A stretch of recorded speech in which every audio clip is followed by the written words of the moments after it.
Welcome back to a very ADD edition of The Price of Business. I am your host, Kevin Price, going all over the place. I know I should have increased my meds this week, but I didn't do it. I've got Everette Farnell with me. You know, we went from talking about business and technology, and now we're going to talk about the sequestration, which has nothing to do with horses. It has to do with jackasses who don't know how to govern. My God, Everette Farnell, he is a blogger. He is a writer and does a lot of talk about politics, business, and more. He likes to describe himself as a libertarian pundit. And delighted to have you on the program. Well, thank you. I appreciate you having me on, Kevin. So I saw that was a libertarian pundit. Is that a big L libertarian or a small L libertarian? Small L, philosophical libertarian. Yeah, I'm not much for political parties. Yeah. Although were I going to vocally associate with a party, it would be the Libertarian Party. But I'm not real big on parties. I'm much more interested in philosophy than I am in parties. Yeah. Yeah, it kind of depends on what kind of alcohol they have. You know, if the alcohol is, it depends, what party I'm going to show up at. But seriously, yeah, I'm big on winning elections, but, and so I kind of gravitate towards the only party that gives me a chance that might have some of my ideas have a hearing. But, it's becoming difficult. Very difficult to support any of the political parties that have a fighting chance, and so interesting. So the sequestration, easy for me to say, is here, and of course Barack Obama initially said it's going to be the end of the world as we know it. Now it's merely stupid, is what he's calling it now. What's his name over there? The Senate Minority Leader Mitch McConnell. And he's saying, you know what, this isn't that bad. Quit being a bunch of belly-aching whiners. And, where is the situation? What's your thought about it? Well, it really is not that big a cut, is it? I mean, it's pretty nominal, and it's not even a real cut. It's just a reduction in the amount of growth. Yeah, we had a lengthy conversation about that yesterday. Sigmund, my producer, and I, we talked about that quite a bit. It is just a cut in growth, and they're acting like the sky is falling. And the truth of the matter is none of them have the intestinal fortitude or personal discipline or political courage or whatever the heck you want to call it to cut it manually. And so maybe that's the only way they're ever going to get any kind of cuts.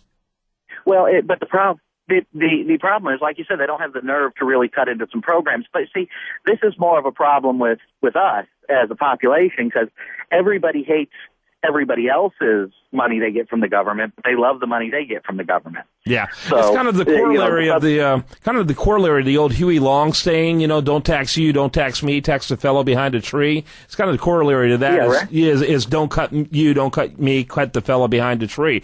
And everyone's hardcore free market people. Almost everyone is free market, except, and each one has their own exception. Absolutely, yeah. Everybody wants to be able to go do business with the government. They want to be able to lock out competition with government regulation. And this, by the way, is why I focus more on philosophy, libertarian philosophy, than I do Libertarian Party, because the only way to really get substantial change is to change the overriding philosophy of the country, of the people in the country, not to change the politicians. The politicians are going to do what the people demand that they do.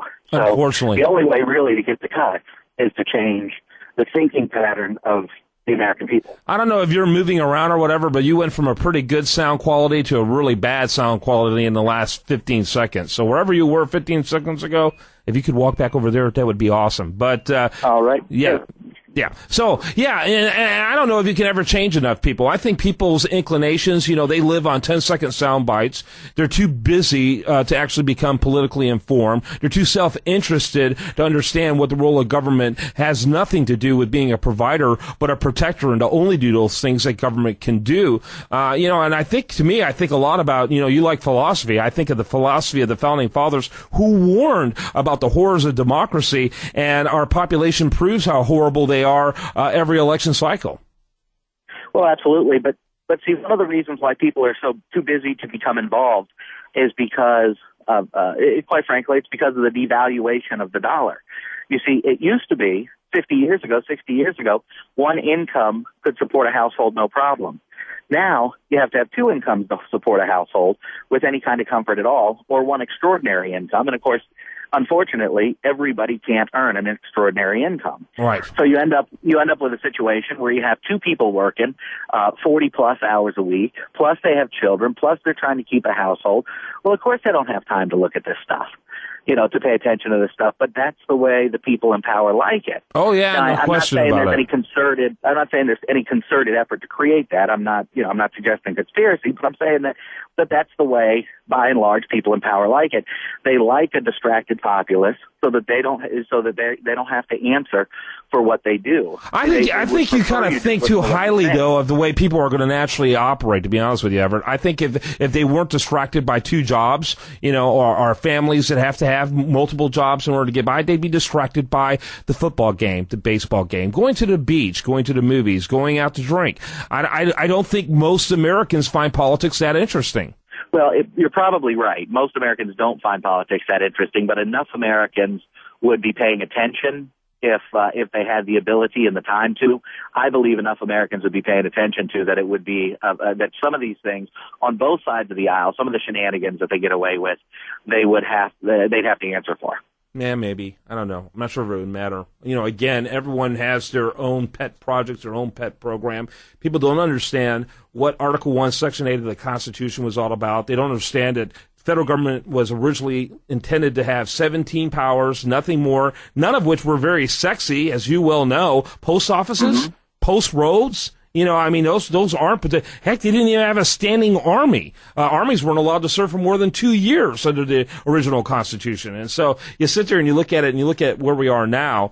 I believe it is a direct result of, governing by the mob. I believe it's a result of mobocracy. I don't think we had a great discussion about this a couple of days ago on the program. My producer and I, Sigmund and I, you came to the conclusion what rises to the top in a culture like this, and one is democratically driven, is crap. Crap rises to the top, and that's what we have today is crap driving our political process. Yeah, I agree with you wholeheartedly.